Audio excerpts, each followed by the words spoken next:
Star Trek creator Gene Roddenberry's signature on the show's first contract with Lucille Ball's Desilu Productions is now an NFT.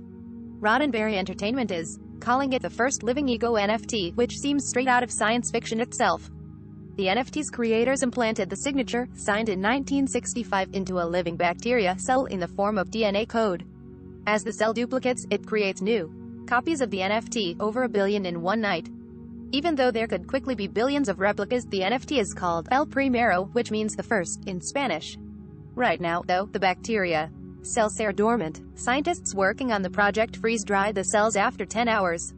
They can be reanimated in the future, and then the zombie bacteria can begin replicating themselves once again. In the meantime, the desiccated bacteria will be exhibited at the Art Basel Miami Beach Art Fair that kicks off on December 2nd. They fit inside a vial that's encased in a glass cube. DNA is nature's way of storing data, but instead of encoding the data as zeros and ones as computers do, the basic building blocks for DNA are the nucleotides: adenine, thymine, cytosine, and guanine, A, T, C, and G for short.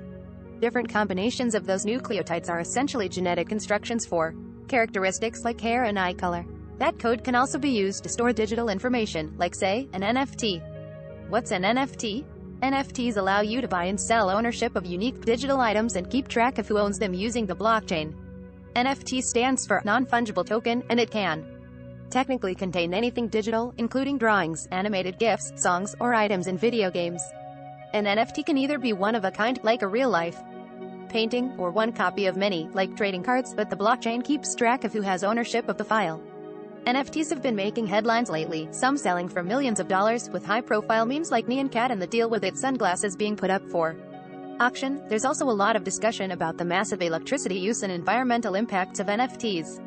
If you understandably still have questions, you can read through our NFT FAQ. There are significant climate controversies swirling around NFTs and digital data more broadly.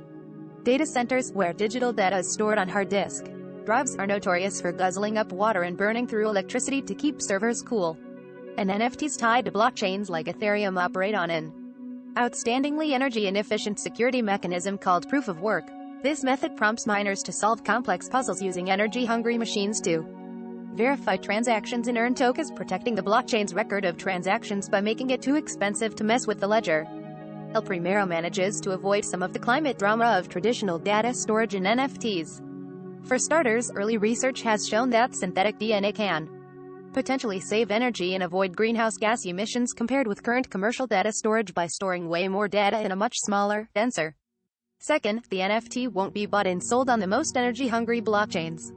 Roddenberry Entertainment partnered with Solana Labs, whose blockchain operates in a mechanism called proof of stake that uses significantly less energy in comparison to the blockchain Ethereum, of which most other NFTs are part. Proof of stake fixes puzzles, instead requiring users to lock up some of their existing tokens as a security measure to prove they have at stake in keeping the ledger accurate. Getting rid of those puzzles drastically cuts energy usage and associated emissions.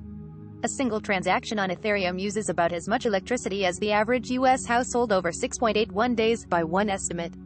Solana says a single transaction is equivalent to about 2 Google searches. Minting one NFT on Solana uses about the same amount of energy as about 8 Google searches, according to Solana Head of Communications Austin Federa. Trevor Roth, COO of Roddenberry Entertainment, said in a statement that, like Star Trek itself, the new NFT speaks to the world around us, acknowledging today's constant convergence of life and technology. For a franchise that's been imagining bizarre new uses of genetic engineering technology for more than 30 years, it feels appropriate. Update November 30th, 6:08 p.m. This story has been updated with more information about Solana's energy use and plans to exhibit the desiccated bacteria at Art Basel Miami Beach. Related. The climate controversy swirling around NFTs. Related. Funko's new Star Trek NFTs show that resistance is futile.